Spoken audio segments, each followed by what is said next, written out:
apa yang pernah diperbuat Muhammad terhadap seseorang di masa lalu menjadi contoh, menjadi suri tauladan yang bisa harus atau disanjurkan dilakukan oleh umat muslim sepanjang abad. Karena apa? Karena ada ayat yang mengatakan bahwa di dalam diri Muhammad itu terdapat suri tauladan yang baik. Nah, sekarang yang saya lihat fenomenanya adalah ketika yang enak-enak dibilang untuk semua manusia, yang nggak enak dibilang oh itu khusus. Ini yang saya bilang bermuka dua, Uncup. Kenapa yang enak-enak aja, yang umum? Udah. Giliran nggak enak dibilang oh itu kan khusus buat mereka. Kalau seperti itu model pikirmu, Uncup, berarti semua itu hanya berlaku di zaman Muhammad. Contoh misalnya, sholatlah kamu sebagaimana kamu melihat saya sholat. Itu kan khusus mereka, bukan buat kami. Gitu aja suka bilang. Semuanya, jangan cuma satu doang. Yang enak-enak aja yang kau pilih. Sungguh kau orang-orang yang nekat. Silakan. Nah gini, kamu kalau mau tenang kayak gini, Dis ya, gampang gitu. Daripada gontok-gontokan sama aku, ntar malu pula gitu. Baik, jadi kamu kan tidak bisa tuh mendatangkan dalil bahwa minum kencing unta itu untuk seluruh muslim. Nah, itu kamu catat dulu ya. Makanya kalau kamu bawa hadis itu, pahami matannya, rawinya, sanadnya. Nah, itu perlu kamu pelajari gitu loh kalau mau serang Islam. Maka sesuatu yang khusus di zaman Nabi ketika dia bersifat umum, itu maka harus ada dalil untuk pelaksanaannya. Contoh seperti kata kamu tuh ya, seperti kata kamu, shollu kama ra'aitumuni usolli, sholatlah kamu sebagaimana aku sholat. Perintahnya kan ada di Al-Quran secara menyeluruh, aqimis sholah wa atuz zakah warka'u ma'ar raki'in. Ada untuk keseluruhan muslim. Nah, jadi hadis ketika Nabi mengeluarkan seperti itu, maka dicontoh oleh semua muslim. Lah, sekarang di Al-Quran masalah kencing unta kagak ada. Terus hadis untuk keumuman seluruh muslim kagak ada. Terus kamu mau tuduh seperti apa Islamnya? Ayo tanggapi. Ya silakan. Baik. Datangkan dalil itu untuk umum seluruh muslim, coba. Baik, barusan tadi sudah saya katakan bahwasanya di dalam diri Rasulullah itu terdapat suri tauladan yang baik. Jadi apa yang pernah diperbuat Muhammad, apa yang pernah dilakukan dia terhadap orang, itu harus menjadi tolak ukur atau pijakan umat muslim setelahnya. Nah, kenapa kamu di sini milih-milih? Karena bukan hanya satu contoh itu, contoh-contoh lain banyak. Misalnya apa? Kasih contoh, misalnya Muhammad pernah berbuat kepada seorang muslim di zamannya seperti ini, lalu itu dijadikan contoh di muslim zaman sekarang. Nah, cuman sekarang gara-gara ini perkara kencing, masalahnya kamu nggak mau minum gitu loh. Nah, ketika kamu nggak mau minum, kamu bilang lah itu kan khusus buat dia. Ini yang saya bilang, kamu mau yang enak-enak aja. Udah sekarang begini Sob, jangan berhenti di situ. Sekarang kita biar nggak macet di situ. Sekarang begini Sob, intinya bahwasanya Muhammad pernah menyuruh manusia meminum kencing hewan. Sekarang mau saya tanya sama kamu Sob, sebutkan nabi selain Muhammad yang ajarannya ya dalam tanda kutip lah agak lain seperti ini. Coba. Baik, silakan. Baik, oke, saya jawab ya. Jadi di hadis itu ya teman-teman semuanya dapat kita lihat yang ditunjukkan edis sejumlah orang, bukan umum untuk muslim. Itu hadisnya sendiri yang berbunyi. Bukan saya mau ambil-ambil enaknya aja, tapi memang isi matanya seperti itu ya. Nah, itu yang pertama. Yang kedua, kata Edis, apakah saya tidak mau minum kencing unta? Dis, kamu hadirkan kencing unta kepada saya, nanti aku hadirkan racun untukmu gitu, sesuai di ajaran Kristen. Nah, ya. Itu yang kedua di tanggapanku. Kalau kamu mau aku minum kencing unta, oke, berhadapan kita. Aku akan langsung sediakan racun untukmu sesuai ajaran Kristen. Itu yang kedua tanggapanku. Nah, Yang ketiga, Dis ya, betul apa yang kamu katakan, segala yang dicontohkan oleh Nabi, laqad kana lakum fi rasulillahi uswatun hasanah. Betul, itu ayat Quran, Dis. Tetapi ada sebuah kekhususan yang hanya diperlakukan untuk Nabi dan di zamannya. Contoh ya, ketika Nabi beristri lebih dari 4, itu kekhususan untuk Nabi, bukan kekhususan untuk umatnya. Jadi kamu pahami kayak gitu. Dan termasuk masalah minum kencing unta, hanya sejumlah orang di zaman itu yang dikhususkan oleh Nabi. Tidak ada dalilnya untuk semua muslim. Nah, tulis ya. Maksudnya apa lagi? Apa lagi? Kau mutar-mutar Sup, yang saya singgung nggak kau jawab sama sekali. Tadi kan sudah saya bilang Sup, jangan mutar-mutar lagi di situ. Sudah nyata bahwasanya kamu kan milih-milih. Akibat kamu tidak mau minum kencing onta, kau bilang itu kekhususan. Hadis itu sendiri tidak ngomong itu khusus. Tidak ada dalam hadis itu khusus untuk mereka. Kamu buka hadisnya lagi, coba. Nih, saya tampilkan ya, saya tampilkan. Nih, saya tampilkan.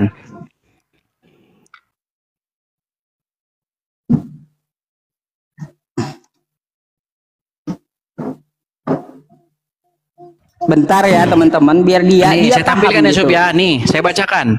Ya, diriwayatkan dari Anas bla bla bla. Ada sejumlah orang dari suku Ukul dan Uranah, 2 suku ini, berarti banyak orang, ya. Datang menemui Nabi. Namun mereka mengalami sakit karena tidak betah di Madinah. Jadi mereka datang dulu, ya kan? Mereka datang, lalu mereka waktu sampai di sana, sudah, mereka sakit di sana, ya. Kamu dulu. Nah, lalu Rasulullah memerintahkan mereka untuk mendatangi kandang unta dan menyuruh mereka untuk minum air kencingnya dan susunya. Oke? Sudah. Nah, di dalam riwayat lain dikatakan bahwa mereka menjadi sehat dan gemuk. Tuh Sob, ini sehat dan gemuk ini suri tauladan Sob, Uncup.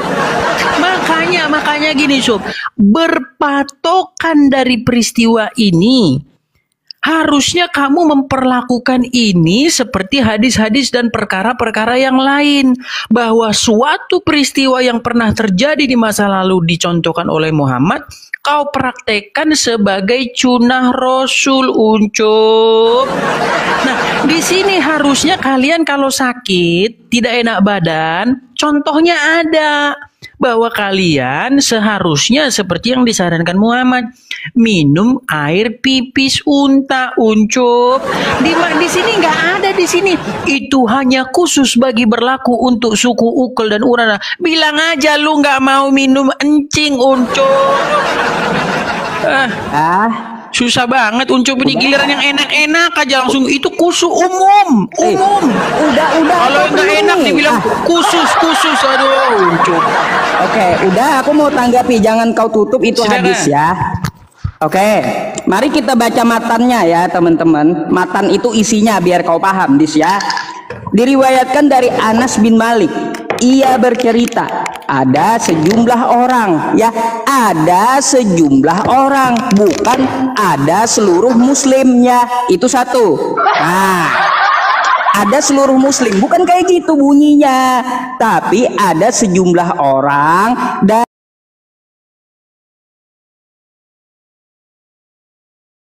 dari suku Uki dan Uranah, ya. Jadi hanya ada sejumlah orang pada saat itu dan bukan untuk seluruh muslim. Makanya ku bilang ini kekhususan. Itu yang pertama ya, Dis ya. Nah, yang kedua yang datang, bentar dulu, kenapa kau kejang? Kenapa kau kejang? Biar ku ajarin kamu. Yang datang menemui Nabi SAW, namun mereka mengalami sakit, makanya kekhususannya untuk orang yang sakit. Nah, terus karena tidak betah di Madinah, aku ini di Indonesia, Dis, bukan di Madinah. Nah, Oke. kekhususannya ya. Lalu Rasulullah memerintahkan mereka untuk mendatangi kandang unta dan menyuruh mereka untuk minum air kencingnya dan susunya. Jadi air kencing unta campur susu untuk khusus orang sakit yang berada di Madinah pada saat zaman itu. Oke, sudah. Nah, Baik, saya tanggapi. itu maksudnya Baik. makanya aku Ada bilang, sebentar, Ucup. Gini, belum. Dikit lagi. Makanya aku bilang sama kamu, kalau kamu memaksakan, oh ini untuk seluruh muslim, datangkan dalil kepadaku bahwa minum kencing unta itu diperuntukkan seluruh muslim. Coba. Baik, saya jawab. Ya, Uncup, dari sekian poin yang kamu sampaikan, ada 3 kedustaanmu dan hanya ada 1 yang benar. Kalau kamu tadi mengatakan ini khusus bagi orang yang mengalami sakit, saya terus terang setuju dengan kamu, Ucup. Karena posisi atau latar peristiwa hadis ini adalah tentang orang yang mengalami sakit. Nah, makanya Ucup, berarti nilai yang kamu ambil di sini dari sunnah Rasul adalah kalau sakit minumnya encing unta, Ucup. Gitu loh, harus meneladani apa yang pernah dilakukan. Jangan kejang dulu, Ucup, jangan kejang. Ya. Kalau kamu selesaikan dulu, ntar kayak kemarin tuh lah. Saya lagi ngomong, jangan dipotong. Makanya kamu selesaikan dulu kataku. Ucup, tadi kau bilang bahwasanya di sini tidak ada di sini untuk seluruh umat muslim. Uncup, ayat Quran bilang di dalam diri Nabi itu terdapat suri tauladan yang baik. Apapun yang diperbuat dia itu menjadi contoh panutan acuan untuk melakukan di kehidupan selanjutnya. Contoh, Muhammad sikat gigi pakai siwak, kamu sikat gigi pakai odol. Terus Muhammad menumbuhkan jenggot, kamu cukur jenggot, ya kan? Jadi intinya, Sob, apa yang diperbuat Muhammad itu harus kau jadikan contoh. Nah, sekarang yang jadi masalah itu kok kamu milih-milih, Sob. Kita jadi muter-muter di sini loh, Sob. Gini loh, kalau kau bilang itu kan di Madinah, saya kan nggak sakit di Madinah. Ucup dengerin. Muhammad tidak pernah menyuruh kau sholat di Indonesia, Ucup. Waktu Muhammad menyuruh sholat, ada orang nggak tahu dia ngomong sama siapa sebenarnya itu ya, nggak ada di situ asbabul wurudnya aja nggak ada. Di situ dikatakan, sholatlah kamu sebagaimana kamu melihat saya sholat. Ucup, saya pakai jurusmu. Itu kan nyuruh orang yang sejaman dengan dia. Lagian itu kan nyuruhnya di Arab. Ya saya harus sholat ke Arab. Berarti Ucup, menurut logikamu ya, harusnya kau nggak usah sholat, itu khusus untuk orang itu, Ucup. Tidak ada di situ berlaku kepada seluruh umat muslim, Ucup. Inilah yang saya bilang kau itu standar ganda. Makanya Ucup, intinya yang ingin saya sampaikan di sini, tolong kamu jangan pilih-pilih. Ketika nggak enak kau bilang khusus buat orang.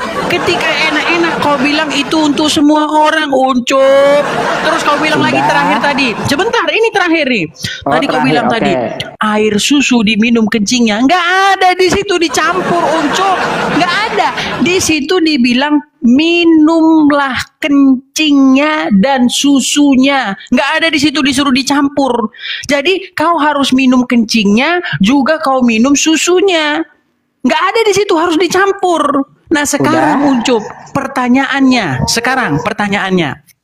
kenapa di dunia ini ada banyak nabi, cuman satu-satunya nabi yang suruh minum kencing adalah nabi dari Arab. Cuman satu-satunya dari Arab, satu-satunya pula minum kencing. Makanya pertanyaan saya, Ucup, Muhammad ini nabi atau nabi-nabian, Ucup? Silakan. Oke. Jangan ngomong kau banyak dustanya. Ya teman-teman semuanya yang muslim dapat melihat ya dari penjelasan saya. Pertama, dapat kita simpulkan, Edis kagak paham qiyas. Makasih Bang Bina Rajawali, makasih Bang. Terus yang kedua, Edis kagak paham masalah ruqsah. Ya. Jadi dapat kita ketahui apa yang diajukan oleh Edis tidak dapat mendatangkan dalil bahwa minum kencing unta itu untuk seluruh muslim, tetapi malah dia mengambil ke Al-Qur'an, laqad kana lakum fi rasulillahi uswatun hasanah. Sungguh yang ada pada diri Rasul itu adalah suri tauladan yang baik untuk patut kita contoh, kan kayak gitu. Adakah contoh dari Nabi, ya, contoh dari Nabi mengatakan bahwa Muslim lebih dari 4 boleh beristri? Nggak ada. Itu namanya khususon, ya, khususon Nabi gitu ya, Dis ya. Nah, berkaitan tentang masalah yang kau katakan nih ya, ada sejumlah orang dari kritik matanya yang ku komentari dari kamu tidak dapat mendatangkan dalil minum kencing unta itu untuk umum, tapi malah ngambil Quran tentang masalah khususon Nabi gitu. Yang perlu kami teladani, beda Dis, beda kasus. Tuh yang kedua nih ya, contoh kata kamu sholat cuma di Arab dan diperintahkan Nabi di Arab. Dis, kamu lupa ayat Al-Quran kami untuk seluruh manusia, ya. Terus perintah sholat itu umum, ada di dalam Quran surah Al-Baqarah. Sudah kubaca tadi, wa aqimis sholat wa atuz zakah warka'u ma'ar raki'in, dicontohkan oleh Nabi. Maka datang perintah sholat dicontohkan oleh Nabi bagaimana tata cara sholat untuk seluruh muslim. Beda dengan minum kencing unta, Des. Sudah. Terus apa yang mau kau masalahkan? Sudah. Yang ketiga, Des, belum. Yang ketiga kata kamu, kenapa Nabi menyuruh minum kencing unta? Kenapa kau tinggal masalah susunya? Mau potong-potong hadisku gitu? Sudah belum? Udah. Terima kasih teman-teman yang kasih support, yang kasih gift untuk Kedis TV. Terima kasih ya. Oke, Ucup. Tadi pertanyaannya tidak kau singgung sama sekali. Satu-satunya Nabi yang ngajarin minum kencing hewan adalah Muhammad. Satu-satunya pula Nabi dari Arab adalah Muhammad, Ucup. Makanya pertanyaan saya, Muhammad itu Nabi betulan atau Nabi-nabian? Tapi kau tidak jawab. Ucup, okay. Sekarang begini. Nih, Ucup, gini, dengarkan, Sup. Ini poin pentingnya adalah begini. Kau bilang itu khususiyah. Seandainya perkataanmu itu benar, Sub, seandainya itu benar bahwa itu khususiyah, itu kan pendapat kan, masalah khususiyah itu kan. Seandainya pendapat itu benar, manalah mungkin yang ada di gambar ini yang botak ini minum kencing onta ke sana, Ucup. Itu bukti bahwa dia sedang meneladani sunnah Rasul. Nggak ada di situ, dia ada air susu di situ, Sob. Nggak ada. Jangan-jangan susunya udah diminum duluan sama dia. Makasih Kak Teti. Jangan-jangan dia tadinya sudah minum air susu, sekarang dia minum kencingnya, Ucup. Seandainya khususiyah, asumsi kau. Bukan asumsi. Seandainya itu khususiyah hanya untuk mereka saja, tidak mungkin jamaah Indonesia berbondong-bondong ke sana. Tidak mungkin ada video-video YouTube tentang tutorial bagaimana cara minum kencing onta di sana, Ucup. Itu nyata bahwasanya itu bukan khususiyah. Nyatalah sudah bahwasanya itu sebagai sunnah Rasul, dan Ucup di sini demi melindungi karena dia ogah minum kencing onta, pipis onta karena itu bau, maka Ucup membuat sebuah asumsi liar itu khususiyah. Sungguh kamu tiada lain adalah orang-orang yang nekat. Dan apakah itu orang-orang yang nekat? Oh ya, itu orang-orang yang mengada-adakan sesuatu yang tidak ada. Silakan jawab pertanyaan kamu ya. Apakah Nabi Muhammad adalah Nabi? Jelas ada dalilnya. Wa ma Muhammadun illa Rasul. Nabi Muhammad itu kecuali adalah seorang utusan. Dia pemberi peringatan. Itu jelas ya dalil. Jadi nggak perlu kau pertanyakan pertanyaan ecek-ecek kayak gitu sama aku gitu ya. Tuh sudah ada dalilnya, aku kasih sama kamu di Al-Quran pula. Nah terus contoh apa yang dicontohkan, teladan apa yang dicontohkan oleh Nabi dari hadis tersebut? Maka dari itu Nabi kami menyuruh minum kencing unta kalau sakit, maka carilah obatnya. Bukan obatnya harus kencing unta saja. Makanya kata Nabi kami itu ya, apabila kamu sakit maka kamu berobat. Allah menurunkan obat dan penyakit. Setiap penyakit itu pasti ada obatnya. Itu dalil Quran pula tuh di yang ku bawa ya. Jadi kalaunya kamu mengatakan apakah ada ajaran seperti ini di nabi-nabi lain, Ku bilang ada dis yang lebih nyeleneh. Apa itu? Contoh ya, contoh di perjanjian lama itu menebus dosa pakai tai sapi. Nah, mana ada nabi-nabi lain mengatakan menebus dosa pakai tai sapi dis? Gak ada kayak gitu. Masih mending nabi kami kalau sakit menyuruh berobat gitu, tapi nebus dosa pakai tai sapi Yesus pun juga tidak mengajarkan dis. Ya, kayak gitu itu lebih fatal itu ya dis ya. Jadi suri tauladan apa yang diambil dari hadis tersebut?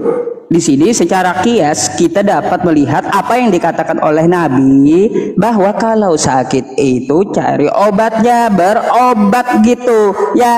Terus masalah jamaah nih yang ke Madinah kata kamu minum kencing onta, ada di Indonesia ada gitu. Kalaupun ada di Indonesia, kamu mau tantang aku, boleh aku minum kencing onta di Indonesia dengan satu syarat, bila kamu mau minum racun sesuai ajaran Mudis. Ya, jadi seadil gitu. Aku minum kencing onta 1 gelas, silahkan dicek di laboratorium ya. Nanti aku minum di hadapan kamu gitu. Nah, nanti aku bawa racun buat kamu, dicek juga racunnya di laboratorium. Nanti kita sama-sama. Aku minum kencing unta, kamu minum racun. Gimana? Deal nggak? Ayo. Baik, Sulit, sudah. emang ini sulit emang teman-teman. Sudah, Sob? Ayo, sudah gimana masalah slogan saya jangan kau jiplak. Udah Bible saya kau jiplak, sekarang slogan saya kau jiplak lagi. Sulit. Gini ya. Sekarang aku balik tanya ke kamu masalah komparasi ini. Masalah enggak, sebentar saya tanggapi dulu. Kau kan ya, kamu fitnah sekalian tadi. tanggapi dan aku pun bisa ajukan pertanyaan. Kamu kan udah nanya tuh ya. Ayo seputar ini loh, seputar Iya, ada nggak ajaran Nabi yang ngajarin itu minum di Bible kencing? juga ada. Ngajarin minum Makanya kencing. dengarkan dulu ya. Gini dis, di ajaran kamu Markus 16:18 orang yang beriman di situ dia ngetes imannya pakai Mana coba racun. baca aja, tampilkan. Iya, tampilkan dong. Teman-teman Kalau semuanya, saya kita kan tampilkan menampilkan. ya. Maklum si Edis dia kagak percaya kitabnya, teman-teman. Masalahnya nggak tertulis seperti yang kamu katakan. Ya udah kita baca aja kalau gitu ya. Ya, Kita ayo baca silakan aja. tampilkan. Oke, gini Oke, Sob, dengarkan. ya. Saya tanggapi dulu karena kau kan fitnah. Makasih Puma. Gini. Mana. Gini. Kau jangan tanggapi dulu sebelum ku bacakan nih. Ya. Enggak, kau kan ngomong sesuatu yang fitnah. Karena Mana fitnah itu fitnahnya? makanya Nih. Ucup, Kau kau baca kan dulu. fitnah. Dengarkan dulu. Nis, baca dulu. Enggak, saya Nis. tanggapi dulu masalah kau bilang ada tai sapi menebus dosa di mana itu Ucup. Ntar ku Terus kau bukakan bilang datanya. Terus kau Ku bilang bukakan lagi. datanya. Aduh. Makanya si kamu Ucup gini, perhatikan Ucup. dulu yang kukatakan. yang ingin saya katakan sama kamu Ucup. Ya, Waduh, si Ucup panik gitu ini. loh. Panik ini si Ucup, panik si Ucup. Coba baca. Baik, saya bacakan ya. Kita bacakan dari ayat sebelumnya biar kita lebih ngerti konteksnya ya. Pergilah ke seluruh dunia, beritakanlah Injil kepada segala makhluk. Siapa yang percaya dan dibaptis akan diselamatkan, tetapi siapa yang tidak percaya akan dihukum. Tanda-tanda ini akan menyertai orang-orang yang percaya. Perhatikan nih Sob, tanda-tanda ya akan menyertai orang yang percaya. Mereka akan mengusir setan-setan demi namaku. Kok eko Sob? Mereka akan berbicara dalam bahasa-bahasa baru bagi mereka. Mereka akan memegang ular. Nih, perhatikan nih. Dan sekalipun mereka minum racun maut, mereka tidak akan mendapat celaka. Mereka akan meletakkan tangannya atas orang sakit dan orang itu akan sembuh. Sub, ada ini contohnya, Sub. Mana? Kamu Di orang sini, percaya kepada baik. Yesus? Saya jawab. Kamu orang beriman gak? Kau kan nanya, biar saya jawab. Iya. Nah, jadi jawabannya Ayo. begini Ucup. Di situ tidak ada perintah bahwasanya kau harus membuat sebuah atraksi bahwa kau harus minum racun maut. Nggak ada di situ. Di situ dikatakan bahwa mereka akan, ya. Nah, Kata-kata di sini harus kau pahami, misalnya seperti yang dialami oleh Paulus ketika Paulus memberitakan Injil. Ada ular memagut dia tidak apa-apa, ya kan? Nah, juga orang-orang seperti pemberita firman Tuhan ini, seandainya kau minum, kasih mereka racun, ya. Misal nih, kau kasih mereka racun, lalu mereka minum, mereka pasti akan kebal racun, bukan seperti Muhammad yang meninggal karena racun, Uncuk. Jadi di situ bukan perintah untuk meminum racun, tetapi seandainya mereka pun minum racun, mereka tidak akan celaka. Nah, kata minum racun di sini bukanlah sebuah atraksi, tetapi seandainya ada orang meracun mereka, mereka itu tidak apa-apa, Usup. Karena di dalam Bible ada ajaran jangan engkau mencobai, ya, jangan engkau mencobai Tuhan. Jadi contohnya ada langsung, apa itu? Paulus. Ketika Paulus memberitakan Injil, dia dipagut ular tetapi tidak apa-apa. Ya, Nah, udah.